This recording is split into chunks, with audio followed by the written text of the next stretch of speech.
నమస్తే ఎన్బి సుధాకర్ రెడ్డి గారు, welcome to icon politics. నమస్తే అండి. నమస్తే.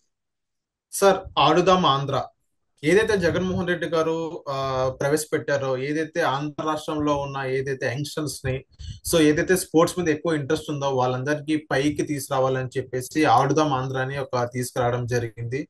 దానికి చైర్మన్ గా ఇప్పుడు మన బైరెడ్డి సిద్ధారెడ్డి రెడ్డి గారు కూడా ఆయనకి కేటాయించడం జరిగింది. దాని తర్వాత చేశారు, ఓకే, వెల్ అండ్ గుడ్, బానే ఉంది. అండ్ నెక్స్ట్ కూటమి ప్రభుత్వం రాగానే ఆడుదాం ఆంధ్రలో కొన్ని స్కామ్స్ జరిగినాయి అని ఈరోజు అసెంబ్లీలో కూడా చర్చించడం జరిగింది. దాదాపుగా 120 crores వరకు స్కామ్స్ జరిగినాయి అని మనం వింటున్నాం. ఇక్కడ రోజా గారి పేరు కూడా మనం వింటున్నాం కదా. నెక్స్ట్ స్టెప్ రోజా గారిని అరెస్ట్ చేయబోతున్నారు అని కొన్ని వింటున్నాం. అండ్ నెక్స్ట్ ఇంకోటి ఏంటంటే వైఎస్ఆర్సీపీ నాయకులు ఏమని అంటున్నారంటే, రోజా గారి తప్పు ఎటువంటి తప్పు లేదు, రోజా గారిది కేవలం కూటమి నాయకులు కావాలని రోజా గారిని టార్గెట్ చేస్తున్నారు అన్నట్టుగానే వైఎస్ఆర్సీపీ నాయకులు చెప్తున్నారు. దానిపైన మీరేమంటారు సార్? ఇప్పుడు ఆంధ్రప్రదేశ్లో అందరికీ తెలుసండి, అవినీతి ఆటలో జగన్మోహన్ రెడ్డి గారి టీము సిద్ధహస్తులోని ఆయన అవినీతి అక్రమాల ఆటకు టీం కెప్టెన్. రోజా గారు సెంటర్ ఫార్వర్డ్ అంటాం. మామూలుగా ఫుట్బాల్, హాకీలో centre player, um. Main player. ఆమె కూడా బాగా, అంటే ఇంకా పెద్దిరెడ్డి రామచంద్రారెడ్డి గారు ఇట్లాంటి వాళ్ళు అందరూ ఉన్నారు, కానీ ఈమె ఆటల పేరు చెప్పి కూడా స్వాహా చేసిందండి. ఓకే. ఆమె చూస్తుంటాం, మీరు చాలా సార్లు కబడ్డీ కూడా ఆడింది ఆమె. కబడ్డీ ఆడుతుంది, ఖోఖో ఆడుతుంది, డాన్సులు వేస్తుంది. ఆటల పేరు చెప్పి 120 కోట్ల స్కాములో ఆమె ప్రధాన పాత్రధారి, సూత్రధారి కూడా. అయితే వీళ్ళు ఓకే. ఏమంటారంటే, వైఎస్ఆర్ పార్టీలో ఆమె పాత్ర ఏమీ లేదు, ఎవరో చేసేసి ఉంటారు, కూటమి వాళ్ళు చెప్తున్నారని. ఒక మంత్రిగా ఉండి తన శాఖలో జరిగే అక్రమాలు, అవినీతి ఇవన్నీ ఆమెకి తెలియకుండా జరుగుతుందా? ఆమె కొత్తగా మంత్రి అయిన తర్వాత కొన్న కార్లు అవన్నీ ఆస్తుల చూస్తే చాలండి, ఈ డబ్బు అంతా ఓకే. కూడా ఎక్కడికి తరలించిందో ఈజీగా తెలుస్తుంది. ఇప్పుడు మనం చూస్తా ఉన్నాం, నాకు తెలిసి రాయలసీమలో ఇంకా ఈ అవినీతి వాళ్ళు అరెస్టులు కాలేదండి. వైఎస్ఆర్ పార్టీలో అవినీతి తిమింగలాలు ఎక్కువగా రాయలసీమలో ఉన్నాయి. ఓకే. ఇంకా ఈ బూతులుగాళ్ళు, బూతురాయిళ్ళు అట్లాంటి వాళ్ళంతా అరెస్ట్ అయ్యారు, తిరుగుతా ఉన్నారు. అసలు నిందితులు మా రాయలసీమలో కొండల మధ్యలో, బండల మధ్యలో దాక్కుని ఉన్నారు. అందులో ప్రధానంగా పెద్దిరెడ్డి రామచంద్రారెడ్డి గారు ఒకరు. ఆయన తప్పించుకు తిరుగుతున్నారు. ఆయన ఓకే. అటవీ భూముల్ని స్వాహా చేసినా కూడా కేసు ఏదో జరుగుతుంది, విచారణ. ఎప్పుడో రోజు ఆయన వెళ్తారు. రోజా గారికి మాత్రం జైలు శిక్ష తప్పదండి. ఈ రోజు సార్, ఇక్కడ అసెంబ్లీలో వైఎస్ఆర్సీపీ వాళ్ళు ఏమని అంటారంటే, రోజా గారు సంబంధించింది, రోజా గారు యంగ్స్టర్స్ ని స్పోర్ట్స్ లోకి ఎంకరేజ్ చేయడం రోజా గారు చేసిన తప్ప, రోజా గారు చేసిన తప్పేంటి? ఇన్ని కోట్ల స్కామ్ కావాలని రోజా గారిని ఇరికిస్తున్నారే తప్ప అందులో ఏమి నిజాలు లేవు అని వైఎస్ఆర్సీపీ వాళ్ళు అంటున్నారు. అదే అంటున్నారండి. నేను అడుగుతాను, రోజా, నేను కూడా స్పోర్ట్స్ పర్సన్ అండి. ఆ, ఓకే. నేను హాకీ, కబడ్డీలో స్టేట్ ప్లేయర్ని. మా అబ్బాయి టెన్నిస్, షటిల్, అలా 5 గేమ్స్ లో నేషనల్ ప్లేయర్. రోజా ఓకే. కంటే, జగన్మోహన్ రెడ్డి గారి కంటే, వీళ్ళందరికంటే క్రీడల గురించి నాకు బాగా తెలుసు. ఎందుకంటే మా ఇంట్లోనే రాష్ట్ర, జాతీయ స్థాయి క్రీడాకారులు ఉన్నాము. క్రీడల గురించి వాళ్ళు చెప్తే నేర్చుకునే స్థితిలో లేవు. ఏం చేసినండి, ఒక్కరినైనా బాగు చేశారా? ఒక కోచింగ్ సెంటర్లో అయినా మంచి కోచ్లు పెట్టి కొత్తగా ఎవరినైనా జాతీయ, అంతర్జాతీయ స్థాయికి పంపించారా? ఏం లేదండి. ఏదో ఓకే. పనికిరాని సామగ్రి అంతా కొని వాటికి బిల్లులు చేసి, తారుమారు చేసి, తిమ్మి బమ్మిని చేసి స్వాహా చేశారు. అంతే ఓకే. తప్ప వాళ్ళు ఏమే ఎవరినైనా, రోజా గారు మంత్రి అయ్యారు, లేకపోతే జగన్మోహన్ రెడ్డి గారు ముఖ్యమంత్రిగా ఉన్న రోజుల్లో మేము ఈ పాలసీలు తీసుకోవడం వల్ల అద్భుతమైన క్రీడాకారులు తయారయ్యారు, వాళ్ళు జాతీయ స్థాయి, అంతర్జాతీయ స్థాయికి ఎదిగారని చెప్పమనండి. ఏదైనా ఈ ఓకే. రాష్ట్రంలో క్రీడల ప్రగతి జరిగిందంటే అది చంద్రబాబు నాయుడు గారి ఇదండి. మీకు ఒక చిన్న ఉదాహరణ చెప్తాను. ఉమ్. 99లో చంద్రబాబు నాయుడు గారు మొదట ముఖ్యమంత్రి అయ్యి తిరుపతి వచ్చారు. ఆ రోజు నేను ఇంకొక అప్పుడు ఈ షటిల్ అదే బ్యాడ్మింటన్ అసోసియేషన్ అధ్యక్షుడు ఉన్నారు సూరా సుధాకర్ రెడ్డి గారు ఆయన, నేను అప్పుడు స్కేటింగ్ అసోసియేషన్ జిల్లా కార్యదర్శిగా మేము ఆయనకు విజ్ఞప్తి చేస్తే చంద్రబాబు నాయుడు గారికి సాయంత్రం చెప్తే ఉదయానికి శాంక్షన్ చేశారండి. మాకు శ్రీనివాస స్పోర్ట్స్ కాంప్లెక్స్ అని ఉంది, అది మళ్ళీ ఆ తర్వాత స్థలం అది జరిగేది అయ్యింది. ఓకే. అక్కడ indoor shuttle court, synthetic tennis court, skating rink, swimming pool అన్ని పెట్టారు, వాలీబాల్ కోర్టు ఉంది. సరే ఆయన అయిపోయిన తర్వాత స్కేటింగ్ రింక్ అనేది అప్పుడు పెండింగ్ ఉందండి. తర్వాత వైఎస్ రాజశేఖర రెడ్డి గారు 5 ఏళ్లలో ఏమాత్రం కదలలేదండి, ఓకే. ఏమాత్రం కదలలేదు, మళ్ళీ కదలలేదు. మళ్ళీ ఆయన 2004లో అయ్యారు, మళ్ళీ ముఖ్యమంత్రి. ఆఖరికి చంద్రబాబు గారు వస్తేనే ఆ పని అయిందండి. అంటే మా తిరుపతిలో క్రీడా ప్రాంగణాలు, క్రీడల అభివృద్ధి కేవలం చంద్రబాబు నాయుడు గారి ద్వారా జరిగింది. రాజశేఖర రెడ్డి గారు కానీ, ఆయన కుమారుడు కానీ, లేదా ఇంకొక నాయకుడు కానీ ఎవ్వరూ కూడా క్రీడల గురించి పట్టించుకోవడం లేదు.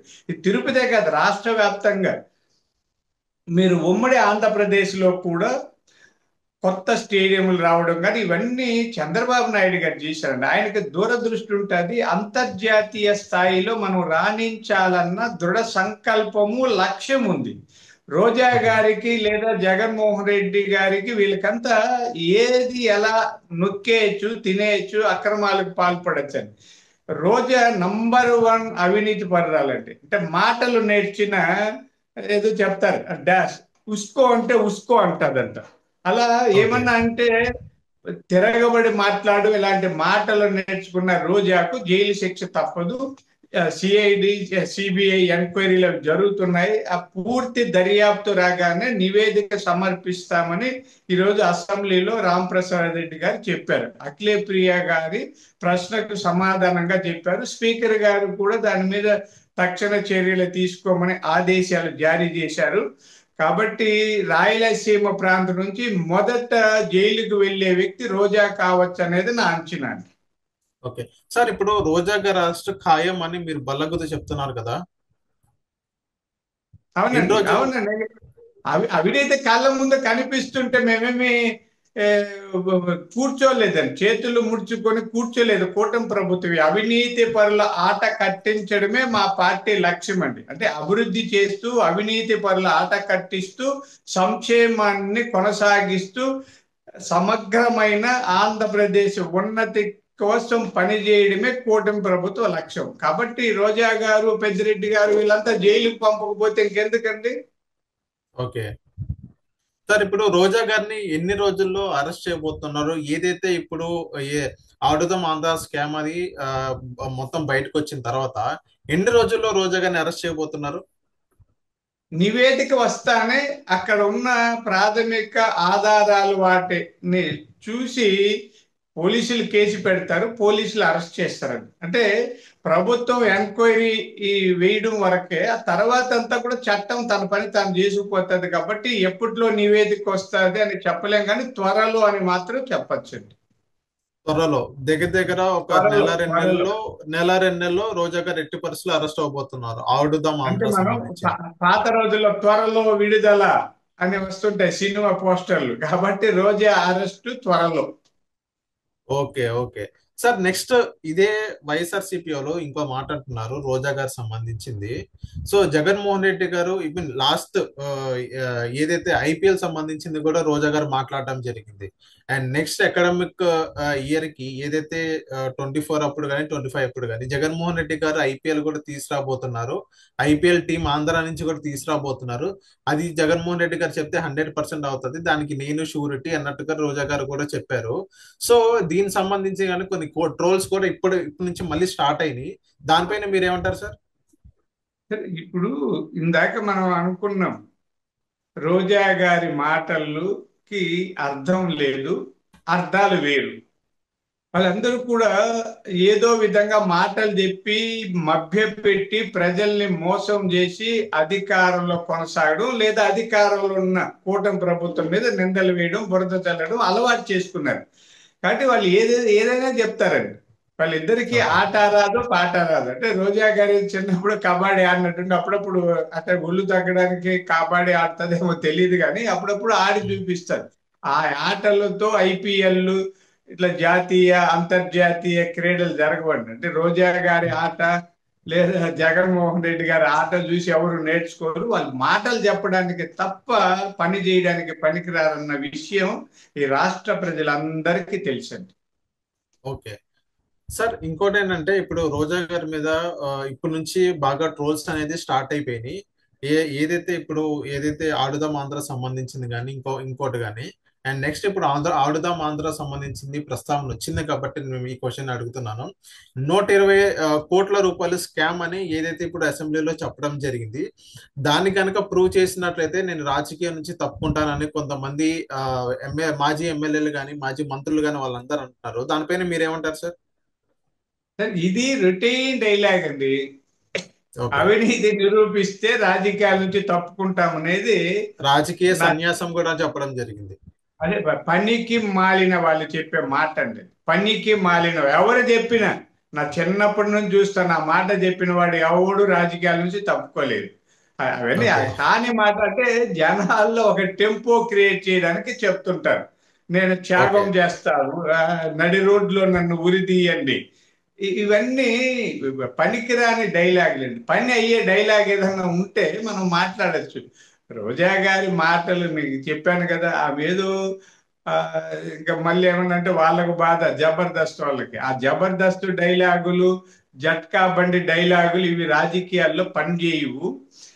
ఆమె ఓకే. అంటే ఎందుకంటే మేము అవినీతి చేయలేదని స్ట్రాంగ్ గా చెప్పడం కోసం అంట. ఆమె సన్యాసం తీసుకుంటేనేమి తీసుకోకపోతే ఈ రాష్ట్రానికి ఒరిగిందేమి ఎవరికి ఒరగలేదండి. ఆమె ఏ ఓకే. సన్యాసం తీసుకుని ఎవరికి ఒరగదు. ఆమె కాదు, మీరైనా నేనైనా ఇంకొకరైనా. అంటే ఈ అవును.